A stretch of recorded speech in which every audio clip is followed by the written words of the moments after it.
Good evening. What you're about to hear is not an exaggeration. It's not hyperbole.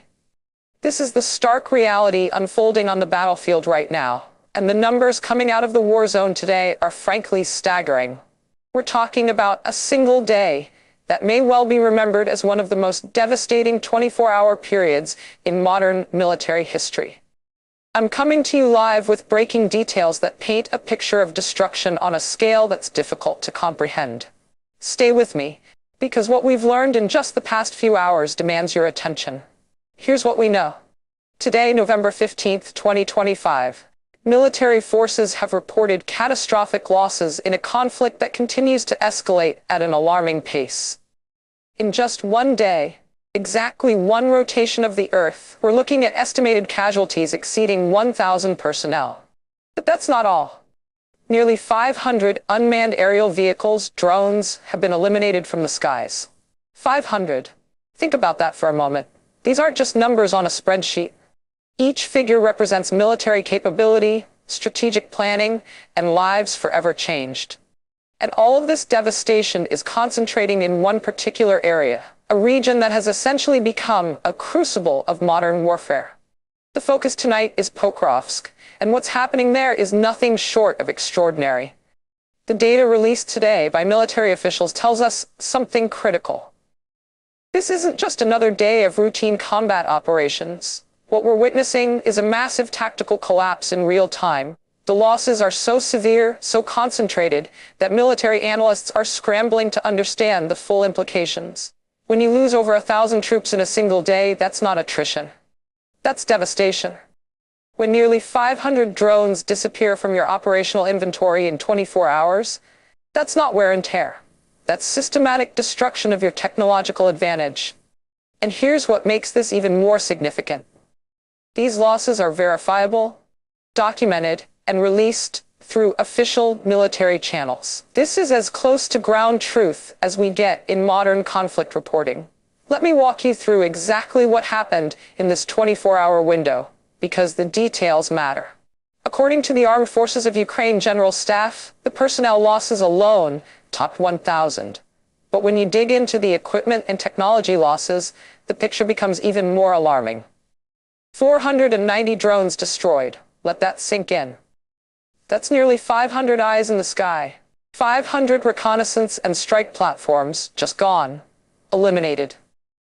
The report shows incredible diversity in what was targeted and destroyed, suggesting a highly coordinated, intelligence-driven operation. This wasn't random. This was precision warfare at its most effective. But the drone losses are just the beginning. When you examine the full spectrum of what was destroyed in this single day, you start to understand the magnitude of what's happening. 13 cruise missiles were lost. 14 artillery systems eliminated. These are long-range strike capabilities that take years to develop and deploy. Losing them in a single day represents a massive blow to offensive capability. But then we get to the armor, and this is where things get really interesting. 6 tanks destroyed, 19 armored combat vehicles gone. Those numbers alone would be significant for any military on any given day. However, there's one figure that stands above all the others, and it's the number that truly tells the story of what happened today. 90. 90 automotive and fuel tankers were destroyed in this 24-hour period. 90. Now, if you understand modern military logistics, you know exactly why this number should send chills down the spine of any military commander. An army doesn't just run on courage and firepower. It runs on fuel. It runs on supply lines. It runs on the ability to move equipment, to transport ammunition, to keep vehicles operational. When you lose 90 fuel tankers in a single day, you're not just losing transportation assets. You're creating a cascading failure that ripples through your entire operation. Think about what this means on the ground. Tanks that survived today's combat are now potentially stranded. Armored vehicles can't reach the front lines. Resupply convoys can't complete their missions. This is how you paralyze a military force without necessarily destroying every combat vehicle. You cut off the lifeblood, the fuel, the logistics, and everything else grinds to a halt. The loss of these 90 tankers suggests something profound, an aggressive, systematic campaign to target supply infrastructure. This represents a major intelligence victory for defending forces, and the impact will be felt for days, possibly weeks to come. Now, before we continue, I want to take a moment to ask you something. If you're finding this analysis valuable, if understanding what's really happening on the ground matters to you, please take a second to hit that subscribe button and give this video a like. It helps us bring you more in-depth coverage of critical global events. Your support makes a real difference in our ability to keep you informed. All right, let's keep going, because there's so much more to cover. What we've discussed so far represents just one day, but to truly understand the significance, we need to zoom out and look at the bigger picture. This conflict didn't start today. The fighting has been ongoing since February 2022, and when you compile the total losses over that entire period, the numbers become almost incomprehensible.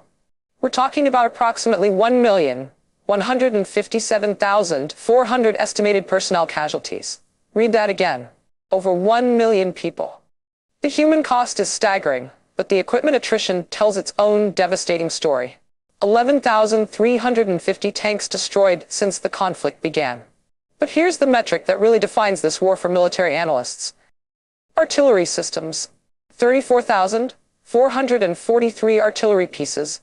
Gone. Think about that ratio. Nearly 3 times as many artillery systems destroyed as tanks. What does this tell us? It tells us this is not a war of rapid maneuver and tank battles. This is a grinding, brutal conflict where firepower dominates, where stationary systems are being consumed at an absolutely terrifying rate. This is artillery warfare on a scale we haven't seen since World War II. And those drones we talked about earlier, the 490 lost today, they're part of a much larger total. 80,877 unmanned aerial vehicles destroyed since this conflict began. 80,000. That number represents something historically unprecedented. We're watching the first major conflict where drone warfare has become industrialized, where these platforms are being consumed and replaced at a rate that would have been unimaginable just a decade ago. This is warfare evolving in real time. The complete inventory of losses rounds out the picture. Over 1,500 multiple launch rocket systems, over 19,000 air defense systems, 428 aircraft, 347 helicopters, nearly 4,000 cruise missiles, 28 naval vessels, and even 1 submarine. What you're looking at is the unwinding of decades of military investment and development, all compressed into roughly 3.5 years of intense combat. The scale is almost beyond comprehension. But statistics, no matter how staggering, don't capture the reality of what's happening on the ground, right now, today, as we speak. According to the Armed Forces of Ukraine General Staff, there were more than 25 separate combat engagements across the entire front line today, November 15th. 25 different locations where forces clashed, where decisions were made under fire, where the outcome of this conflict is being determined minute by minute. And when you map out where these engagements occurred, one location dominates the picture completely. Pokrovsk. This is the name you need to remember. This is where the catastrophic losses we've been discussing are being generated. The Pokrovsk sector has become, without exaggeration, the most intense combat zone in the entire theater of operations. We're hearing confirmed reports of fierce urban fighting, street-by-street combat for control of the city itself. This is where today's massive losses originated. This is the furnace consuming military capability at an unprecedented rate.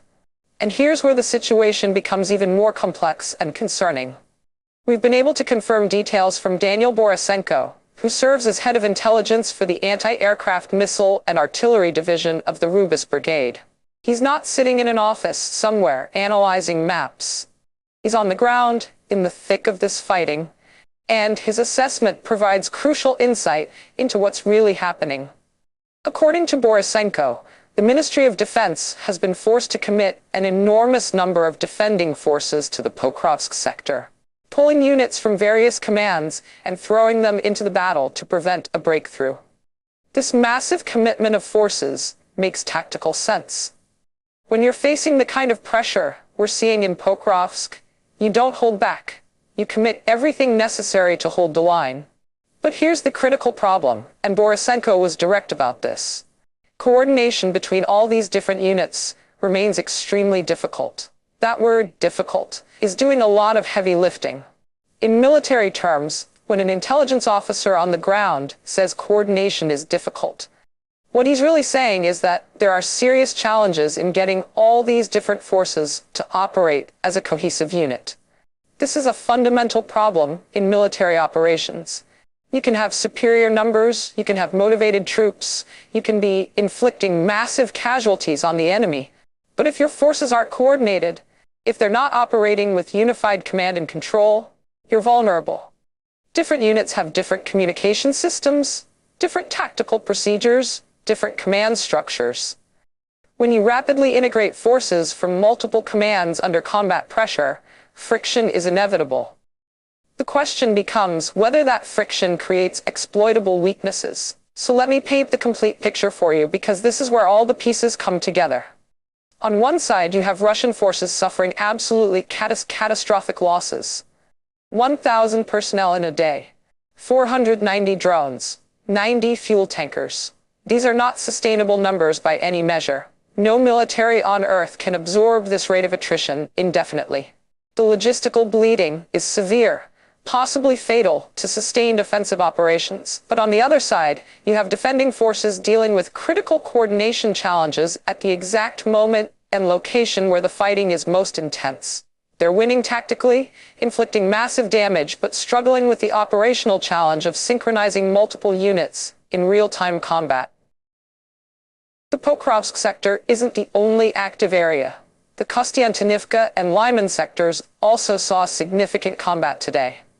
But make no mistake, Pokrovsk is where the fate of this entire front is being decided right now. The intensity of fighting there, the commitment of forces, the rate of casualties, all of it points to a decisive engagement that will likely determine the operational picture for weeks or months to come. So here's the ultimate question, and I want you to think about this carefully. Does the absolutely brutal intensity of the fighting in Pokrovsk, combined with the coordination challenges faced by defending forces, create a window of vulnerability that could be exploited before these issues are resolved? Or are Russian losses already so severe, their logistics so compromised, that they simply lack the capability to take advantage of any temporary weaknesses? This is the critical calculation happening right now in command posts on both sides. What we're witnessing is modern warfare at its most intense, most unforgiving level. The numbers we've discussed tonight aren't just statistics for history books. They represent the reality unfolding right now, decisions being made under impossible pressure, lives hanging in the balance. The coming days will tell us whether today's devastating losses mark a turning point or simply another chapter in this grinding conflict. One thing is certain.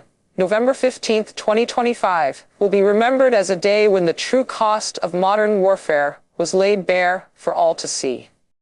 Stay informed, stay engaged, and we'll continue bringing you the facts as this situation develops. Thank you for watching.